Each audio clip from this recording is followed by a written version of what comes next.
Bismillahirrahmanirrahim. Assalamualaikum warahmatullahi wabarakatuh. Sebelumnya perkenalkan, nama saya Nisa Nur Hidayah dengan NIM 12120200186. Nah, di sini saya itu ingin memenuhi tugas yang sudah diberikan oleh Bapak Haji Yudi Irfan Daniel, SOS MAG, tentang review kembali gitu materi yang sudah disampaikan oleh kelompok masing-masing. Nah, kebetulan kelompok saya itu mendapatkan materi yakni tentang aksiologi gitu. Nah, teman-teman, bahwasannya harus kita ketahui terlebih dahulu ya, bahwasannya aksiologi ini adalah cabang ilmu filsafat yang mempelajari nilai dan prinsip kehidupan. Jadi nilai dan prinsip kehidupan itu dipelajari dalam aksiologi gitu, yang mana ada dalam ilmu filsafat gitu. Hal ini itu berkaitan dengan tujuan sains dan bagaimana sih manusia itu dapat menggunakan ilmu pengetahuannya. Nah, aksiologi juga dikenal itu sebagai teori nilai. Sebelum itu, kita juga harus mengetahui pengertian atau definisi dari aksiologi itu sendiri.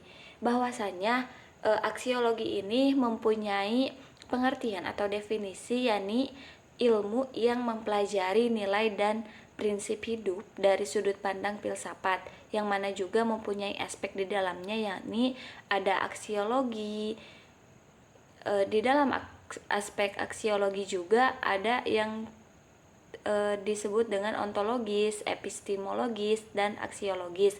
Nah, di mana ontologi ini adalah dasar untuk mengklasifikasikan pengetahuan, sedangkan epistemologi itu untuk teori pengetahuan, dan juga aksiologi adalah teori nilai gitu. Nah, jadi kita juga sudah mengetahui bersama ya bahwasanya dalam aspek aksiologi ini terdapat beberapa aspek, yakni ontologis, epistemologis, dan aksiologis, yang mana mempunyai fungsinya masing-masing gitu. Nah, selanjutnya ada fungsi aksiologi. Nah, aksiologi ini itu penting karena dapat membantu kita untuk memahami tentang batasan, jenis, kriteria, dan status gitu. Di mana yang disebut dengan status ini adalah status epistemologis nilai gitu, dan membantu kita juga untuk memahami nilai dan sistem nilai dalam filsafat. Jadi bagaimana sih cara kita untuk memahami nilai dan sistem nilai yang ada dalam ilmu filsafat ini dibantu dan dijelaskan juga dalam fungsi aksiologi gitu, teman-teman. Nah, selanjutnya itu ada tentang contoh aksiologi, yang mana contoh aksiologi ini dapat kita terapkan pada berbagai bidang, yaitu diantaranya bidang pendidikan, bidang etika, dan bidang estetika gitu.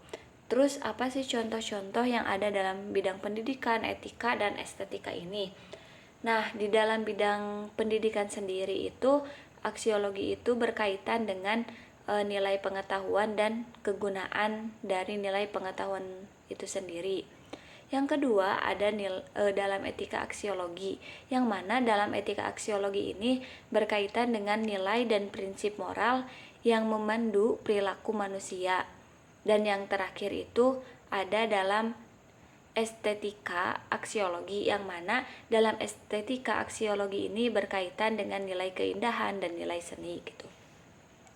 Nah, mungkin segitu yang dapat saya sampaikan teman-teman dari materi aksiologi yang emang sudah saya rangkum gitu ya teman-teman, dan dapat saya tangkap hanya segitu gitu.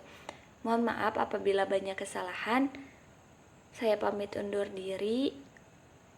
Terima kasih sebelumnya telah mendengarkan sedikitnya pemaparan materi dari saya gitu tentang aksiologi, dari definisinya, terus fungsinya, sama contohnya.